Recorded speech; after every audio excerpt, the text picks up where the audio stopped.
नमस्कार, मैं प्रद्युमन जोशीला। हरियाणा प्रदेश में अभी चल रहे नगर निकाय चुनाव, जिसमें एक बड़ा महत्वपूर्ण नगर निगम, जिसके चुनाव पर पूरे हरियाणा की निगाहें हैं। हरियाणा की राजधानी चंडीगढ़ के साथ लगते पंचकुला, जी हां, पंचकुला नगर निगम का इलाका, यहां बीजेपी ने अपना प्रत्याशी खड़ा किया हुआ है। कांग्रेस चुनावी मैदान में है, इंडियन नेशनल लोकदल भी चुनावी मैदान में है और अलग अलग वार्डों में बहुत से निर्दलीय चेहरे भी चुनावी ताल ठोक रहे हैं।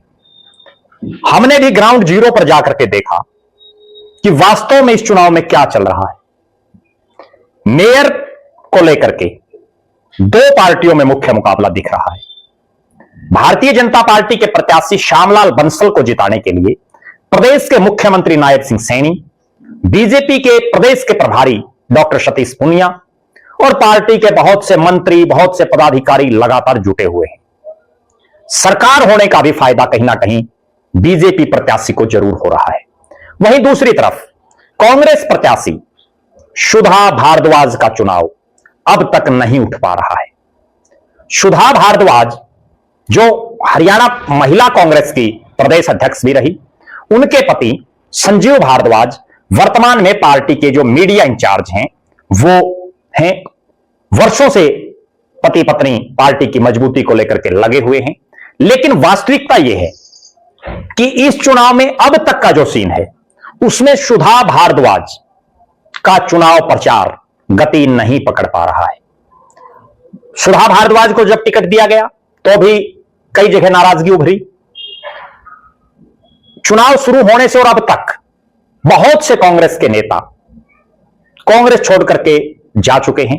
कई बड़े चेहरों ने भी कांग्रेस छोड़ी है, बीजेपी में शामिल हो चुके हैं। कांग्रेस को लगातार झटकों पर झटके, राजनीतिक झटके लग रहे हैं।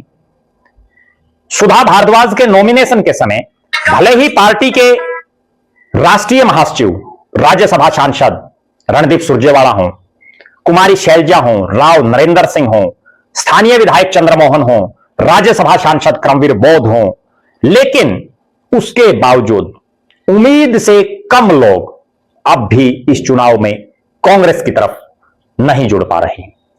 विशेषकर चौधरी भूपेंद्र सिंह हुड्डा और दीपेंद्र सिंह हुड्डा के जो नजदीकी हैं, वो अब तक सक्रिय कहीं दिख नहीं रहे। विशेष तौर पर कांग्रेस महापौर जो प्रत्याशी हैं, मेयर प्रत्याशी जो है, सुधा भारद्वाज के कार्यालय में भी ज्यादातर कुमारी शैलजा और रणदीप सिंह सुरजेवाला गुट से जुड़े हुए नेता दिखाई देते हैं। उनके कार्यक्रमों में भी अक्सर वही लोग ज्यादा दिखते हैं और इस पूरे इलाके में रणदीप सिंह सुरजेवाला का तो खुद का कोई विशेष जनाधार है नहीं और कुमारी शैलजा भी इस पंचकुला से अब सिरसा लोकसभा में उन्होंने चुनाव लड़ा, तो वो बहुत ज्यादा इस इलाके में अब सक्रिय नहीं है। यहां से जो स्थानीय सांसद हैं वरुण मुलाना, वो और उनकी टीम भी कहीं सक्रिय नहीं दिख रही है। यह दिखा रहा है कि कांग्रेस प्रत्याशी का चुनाव प्रचार बड़ा धीमी गति से चल रहा है। पार्टी के प्रदेश अध्यक्ष राव नरेंद्र सिंह का भी इस इलाके में कोई विशेष जनाधार नहीं है।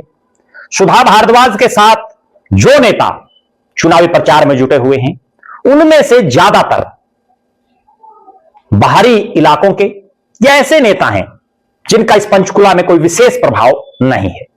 ऐसे हालातों में पंचकुला की वो सीट जहां विधायक कांग्रेस का, सांसद कांग्रेस का, उस सीट को भी आसानी से जीतना तो छोड़िए, कांग्रेस टक्कर में आती हुई भी नहीं दिख रही। यह दर्शा रहा है कि लोकसभा चुनाव में अलग समीकरण होते हैं, विधानसभा चुनाव में अलग होते हैं और मेयर, महापौर और पार्षदों के चुनाव में अलग समीकरण होते हैं। हालांकि कुछ ऐसे इलाके हैं जहां लोग बीजेपी के जो उम्मीदवार हैं, उनको भी बहुत ज्यादा, जो अलग अलग वार्डों में बीजेपी ने प्रत्याशी खड़े कर रखे हैं, उनमें से भी कुछ एक के हारने की संभावना दिख रही है। लेकिन बीजेपी चूंकि ऊपर भी सरकार, हरियाणा में भी सरकार, मुख्यमंत्री हो, मंत्री हो, पार्टी पदाधिकारी हो, लगातार जुटे हुए हैं, मैन टू मैन मार्किंग कर रहे हैं। मैंने बीजेपी का कैंपेन अभियान बहुत नजदीकी से देखा, बीजेपी जीतती कैसे है वो भी बड़ी नजदीकी से देखा, और उसका सबसे बड़े फार्मूले केवल 3। पहला, मैन टू मैन मार्किंग, हर शख्स तक पहुंचने की कोशिश की जा रही है। दूसरा, अपनी मार्केटिंग, प्रचार प्रसार बड़ा जबरदस्त बीजेपी का दिख रहा है। और तीसरा, मैनेजमेंट, बीजेपी की मैनेजमेंट का कोई मुकाबला नहीं है। अगर कांग्रेस की बात करें तो कांग्रेस का चुनाव प्रचार अभियान, सुधा भारद्वाज का चुनाव अब तक सही गति नहीं पकड़ पाया है। हालांकि अभी चुनाव प्रचार में समय बाकी है, वोटिंग में अभी समय है, उसके बावजूद चूंकि धीरे धीरे समय नजदीक आता जा रहा है, सुधा भारद्वाज और उनके पति संजीव भारद्वाज और उनकी टीम जिस ढंग से चुनाव प्रचार कर रही है, उससे कहीं नहीं लगता कि वो इस मुकाबले में बीजेपी से इस चुनाव में कहीं मुकाबला कर पाएंगे। अगर एक ऐसी सीट, जहां बहुत दावेदार थे टिकट के, एक ऐसी सीट जिसको भाजपाई भी ये मान रहे थे कि हमारे लिए जीतना बहुत टफ मुकाबला रह सकता है, लेकिन वो सीट बीजेपी के लिए धीरे धीरे आसान बनती जा रही है। कांग्रेस से जीत धीरे धीरे दूर जाती दिख रही है।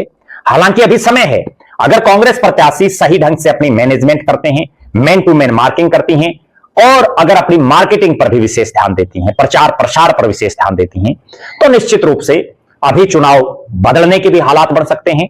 आप दर्शक अपनी बेबाक राय जरूर रखें कि पंचकुला के चुनाव को लेकर के आपका क्या मानना है। सुधा भारद्वाज का चुनाव आपकी नजरों में आज कहां आप देख रहे हैं, श्यामलाल बंसल के चुनाव को आप किस नजरिए से देख रहे हैं, और इस चुनाव में आपके लिहाज से कौन सा प्रत्याशी चुनाव जीत सकता है। हमारी निगाहें हरियाणा के जो 7 अलग अलग जगह चुनाव हो रहे हैं, वहां हर जगह ग्राउंड जीरो पर क्या है उससे हम आपको रूबरू करवाएंगे। हर जगह के अपडेट हम आपको देंगे, हम आपको बताएंगे कि किस इलाके में कौन प्रत्याशी जीत सकता है, कौन प्रत्याशी जीत के नजदीक दिख रहा है, किसे अभी और मेहनत की जरूरत है। आप दर्शक भी अपनी बेबाक राय जरूर कमेंट करें, आप लिखें कि आपकी निगाहों में कौन जीत सकता है। पंचकुला में आप क्या चुनाव परिणाम समझते हैं, बाकी इलाकों में आपके नजरिए से क्या रह सकता है, अपनी बेबाक राय जरूर रखें। बहुत बहुत धन्यवाद। आपका अपना प्रद्युमन जोशीला।